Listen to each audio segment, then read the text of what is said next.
So at the moment, everybody is back in love with the Snyderverse. We've just celebrated the release of Zack Snyder's Justice League, the Snyder Cut, which has been received very well at the moment. I offer no comment at this time on that movie, but it got me thinking, well, there's plenty of steelbooks and collectibles that were out before the Snyderverse, and it would appear that certain collectibles have now increased quite substantially in value because of the Snyder Cut being released. Certain steelbooks, particularly the Man of Steel 4K steelbook, the Zack exclusive one we opened on this channel with the sort of comic book style cover. There are some obscene amounts of money being asked for on these steelbooks now on the likes of eBay and whatever. So before we had those steelbooks, and very early on, we had this. So this is the Man of Steel 3D steelbook. From what I understand, it was a limited edition. And Zavi right now, it's obviously sold out on Zavi because this is an old steelbook. So we've got a 3D disc with it, and the price on Zavi right now is $34.99, sold out. That's quite something to be $34.99 for a 3D Blu-ray and a standard 2D Blu-ray. That's quite high. So this is that case. Now, I bought this off eBay when I started sort of collecting steelbooks seriously, and I was looking for bargains and movies I liked. I wasn't too fussed on the premiums or the higher end of the scale. I wanted some nice steelbooks to start displaying, and this was one of them. £3.50 plus I think it was like £1.83 in postage for this. Now, this came with the case and the movies inside, and the case is pretty nice. It's got the cast on there, which is something we don't commonly see anymore on steelbooks. We are very much focused now on having a distinctive piece of artwork on the cover and not much else. And just as I sort of look across my steelbooks on the wall now, there's a few that have got the cast and whatnot, but not a lot at all. And it's a nice case, but I think it shows how far collectibles and steelbooks are coming nowadays, because I don't think a lot of people would be happy maybe with this, especially at that sort of pricing. I mean, $34.99 is more expensive than most of the 4K steelbooks that we buy now. But nevertheless, we've got this steel type background with the S, which stands for hope. I know.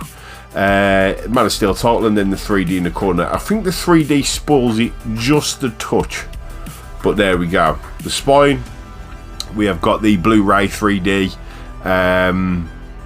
logo there, and then Man of Steel 3D again. It just seems a little bit out of place.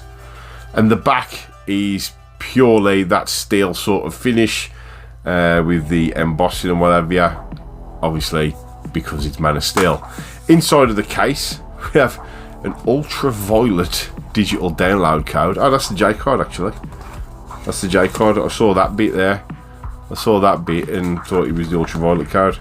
Yeah, so we've got the synopsis, the usual stuff we get on the case, and then this would be the ultraviolet code. I'm trying not to rock my camera too much. Yeah, ultraviolet code there. Don't steal that, please. I don't think we get ultraviolet codes anymore, do we? And then we've got the 2D Blu-ray version of the movie, which is absolutely not for rental, and gone for a very simple grey colour, although this looks like it matches the pod that he comes to Earth in. I think that's what this is supposed to be. Same again on the 3D version of the disc. And then inside of the case, a picture that's been used quite a lot when talking about Superman, the Man of Steel, played by Henry Cavill, who can do no wrong.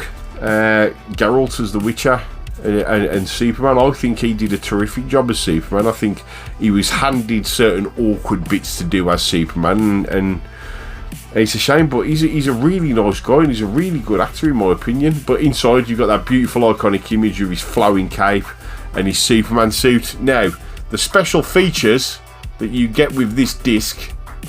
Now, I'm going to read it in bullet points the way it is listed on Zavi. So the first one is strong characters. That is it. Strong characters.